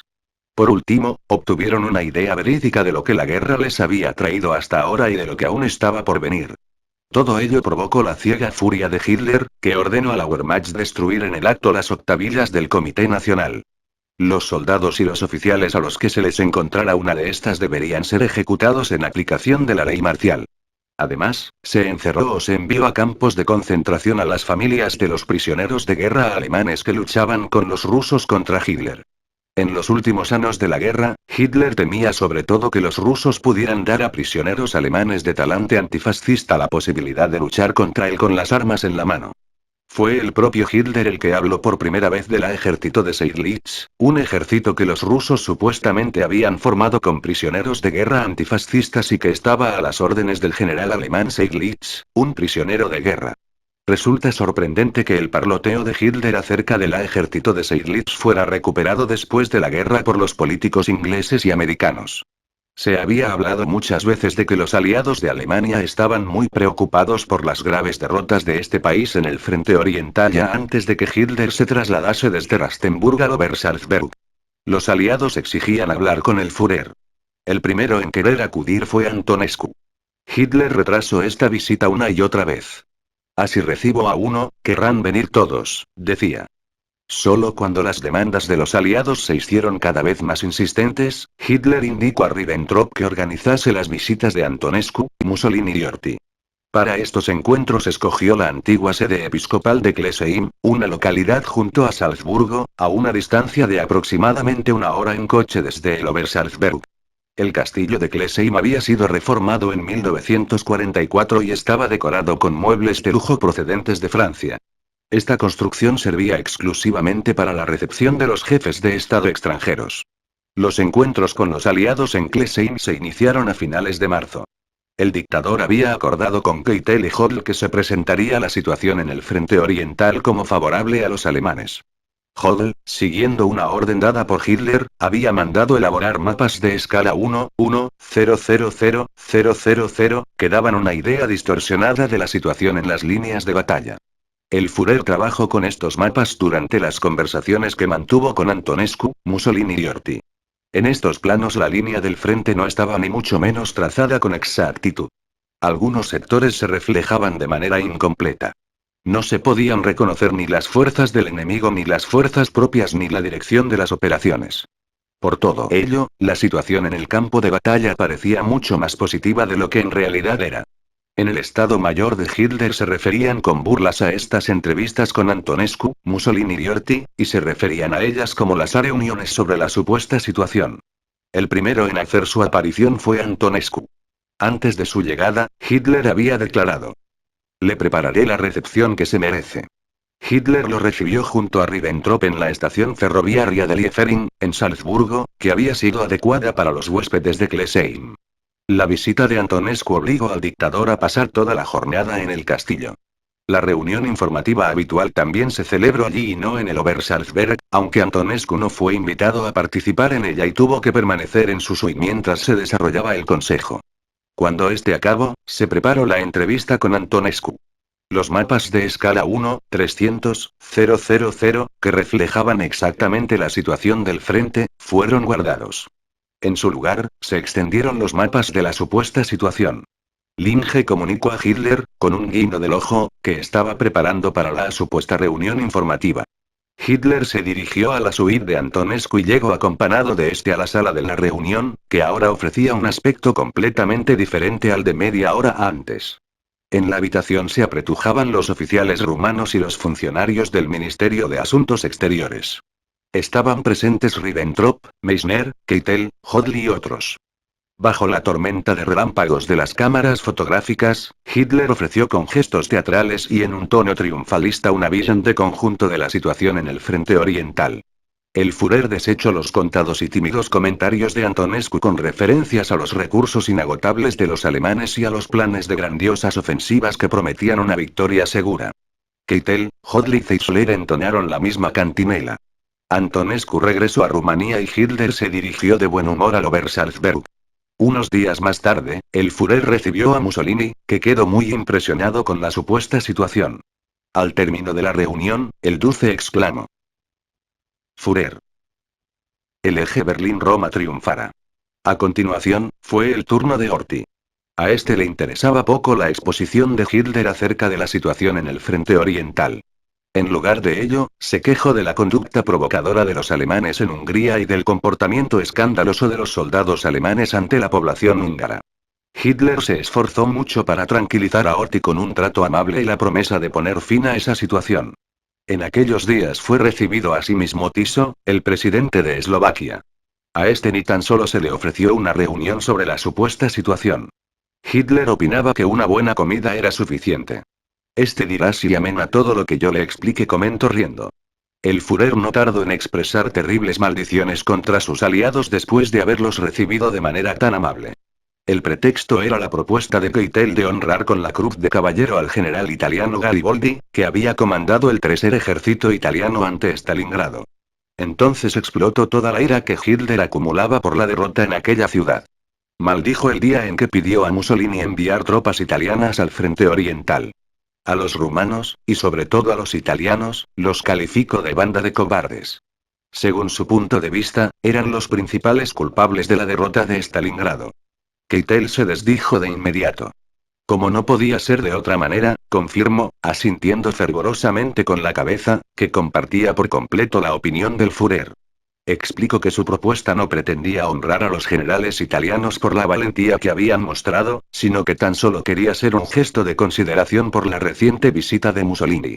Después de un largo tira y afloja, Hitler acabó por ceder y propuso condecorar al general Gariboldi con la Orden del Águila Negra, que se otorgaba a extranjeros en tiempos de paz. Pero pronto descubrieron que el general ya poseía dicha condecoración. Finalmente, Hitler consintió en que se le honrara con la Cruz de Caballero. El general italiano fue llamado al Berghof, porque aquella condecoración solo podía otorgarla Hitler en persona. Gariboldi se presentó en compañía del general Marras, el agregado militar en Berlín. Ambos fueron conducidos a la gran sala donde les aguardaba Hitler. Los ayudantes, que sabían de la aversión con la que éste había decidido otorgar la medalla, se reunieron en el salón contiguo con el fin de seguir la ceremonia observando a través de la cortina. Los italianos entraron con mucha timidez. Hitler estaba ostensiblemente de pie, mirando a la pared. Gariboldi y Marras se quedaron indecisos junto a la puerta. Hitler dio media vuelta e indicó a Gariboldi con un gesto de la cabeza que se acercara. Sin dirigirle una mirada, Hitler le tendió el estuche cerrado que contenía la condecoración. Al mismo tiempo murmuró entre dientes que estaba muy ocupado y abandonó rápidamente la estancia.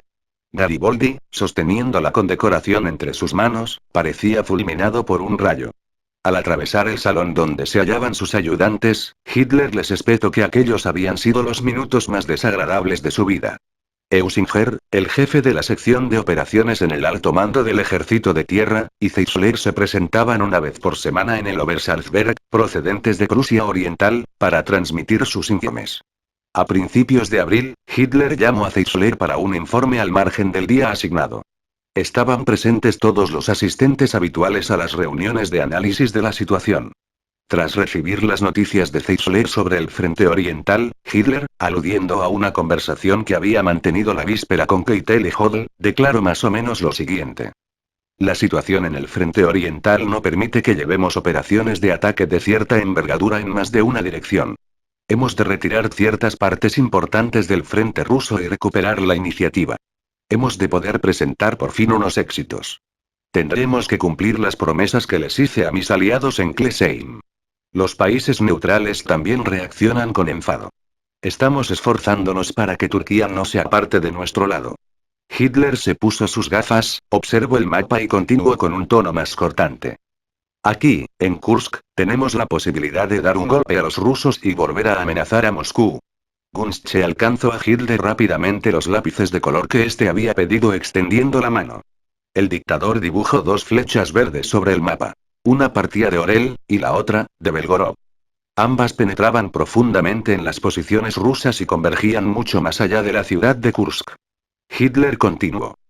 En mi opinión, Zeitzler, deberíamos llevar el golpe principal hacia los centros del arco de Kursk, avanzando desde Belgorod y Orel. Confío en un gran éxito. Elabore usted un plan. Envíe hacia allí de inmediato a los mejores oficiales de su Estado Mayor. Que observen muy bien la zona. Para esta operación emplearemos por primera vez el Ferdinand. Este monstruo será el espolón que nos permitirá quebrar las defensas rusas. A este no lo detiene ningún T-34. El Ferdinand, una pieza artillera gigantesca, que se desplazaba sobre raíles, había sido fabricado en gran número para su empleo en el frente oriental. Los preparativos para la operación de Kursk reclamaron toda la atención de Hitler. Al poco tiempo, Zeitzler le presentó el plan de operaciones elaborado por el Estado Mayor General.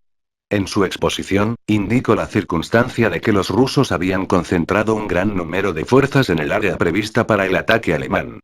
Los servicios de espionaje aéreo y terrestre habían puesto en evidencia que los rusos reforzaban notablemente sus posiciones en los centros del arco de Kursk. Además, dos ejércitos blindados rusos habían desaparecido repentinamente del área del arco de Kursk, sin que hubieran reaparecido en otros sectores del frente. Zeitzler suponía que se les había retirado del frente para pasarlos a la reserva. De todo ello concluía que los preparativos de la operación de Kursk no eran un secreto para los rusos y que el efecto sorpresa no llegaría a producirse. Zeitzler propuso otra variante para el ataque. El golpe principal no debería dirigirse contra los centros del arco de Kursk sino contra puntos situados mucho más hacia el oeste. Pero Hitler insistió en ejecutar su propio plan. En su opinión, se debía llevar el ataque con un golpe concentrado en un sector del frente de una anchura máxima de 4 o 5 kilómetros. Las unidades de ingeniería militar e infantería se encargarían de destruir el sistema de fortificaciones ruso. El ataque debía estar precedido por una lluvia de fuego artillero. No quería emplear los carros de combate hasta que se hubiera logrado abrir una brecha, se hubieran limpiado los campos de minas y se hubiera neutralizado el fuego antitanque de los rusos.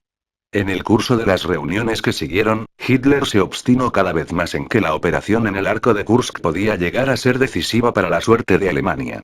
Ordenó entregar el conjunto de la producción de tanques de mayo y junio a los ejércitos de Model y Ott, ambos involucrados en la operación de Kursk. Con ello, el número de carros de combate de los que estos ejércitos podían disponer al comienzo de la ofensiva se elevó a cerca de 3.000. En Kursk se concentraron las divisiones acorazadas de élite de los Leibstandarte Adolf Hitler, Das Reich, Totenkopf y Großdeutschland. Cada una de estas contaba con los modernos carros de combate Tiger y con los cánones Ferdinand. Además, Hitler ordenó a Göring que concentrara la casi totalidad de la Luftwaffe en el área de las operaciones de Kursk para proporcionar a la ofensiva un amplio apoyo aéreo. Durante una reunión informativa dedicada a los preparativos de la batalla, se mostraron unas fotografías aéreas con el rótulo: las posiciones rusas al noreste de Belgorod. Estricto secreto. En ellas podía reconocerse un sistema de trincheras escalonado en profundidad, posiciones de artillería y puntos de observación. Tras contemplarlas, Hitler dijo: nada de esto los va a salvar. Hitler y su cuartel general volvieron a trasladarse a mediados de junio de 1943 desde el Obersalzberg a la guarida del Lobo, en Prusia Oriental, con el fin de preparar la ofensiva de Kursk. En aquellos días llegó desde Turquía una delegación de generales y oficiales de Estado Mayor. La visita respondía a una invitación cursada por el alto mando del Ejército de Tierra. A los turcos se les quería mostrar el poderío alemán en el frente oriental, presentándoles unas maniobras de las divisiones acorazadas concentradas en el área de Kharkov y Belgorod, que se estaban preparando para la ofensiva de Kursk. Terminadas las maniobras, los turcos se presentaron en el cuartel general con la intención de entrevistarse con el Führer. Primero tuvieron un encuentro prolongado con Keitel y Jodl y luego Hitler los invitó a tomar el té. Después de entrevistarse con Hitler, viajaron a Francia, invitados por el alto mando de la Wehrmacht. Hitler estaba muy satisfecho de haber hablado con los turcos. A Gunstche le explicó: podemos confiar en ellos. La demostración de nuestras divisiones de blindados en Kharkov les ha impresionado mucho. La delegación turca fue recibida en Francia por el comandante en jefe del Grupo de Ejércitos del Oeste, el mariscal de campo von Rundstedt. Este había recibido órdenes del cuartel general del Führer de no estropear la impresión que habían causado las maniobras de las divisiones de blindados en el frente oriental y de mostrar a los huéspedes tan solo aquellos puntos de la muralla del Atlántico que estuvieran bien fortificados. De esta manera, los turcos se limitaron a visitar la batería pesada Fritz Todt, emplazada en el cabo de Grisnez. Ni qué decir tiene que a los turcos no les mostraron los anticuados cánones que componían las piezas artilleras. La ofensiva en el área de Belgorod-Kursk-Orjol se inició el 5 de julio de 1943. Hitler apremiaba desde antes del mediodía y de manera continua a su ayudante para que recabara de Zeitzler noticias de los avances de la ofensiva. Hacia las 12:30, este se presentó en persona ante Hitler, que se abalanzó sobre él y le preguntó alterado: Zeitzler, ¿cómo van las cosas en Kursk?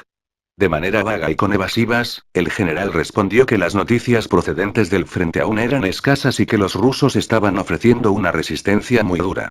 Además, añadió de manera cautelosa: el efecto sorpresa no parece haberse producido. Hitler perdió el control. El Ferdinand. Hay que trasladar de inmediato al Ferdinand hacia las líneas del frente. Hay que romper el frente, cueste lo que cueste. El 6 de julio, Zeitzler informó de que ni la infantería ni los destacamentos de ingenieros estaban en condiciones de abrir una brecha en las posiciones defensivas de los rusos, y que estaban sufriendo un gran número de bajas.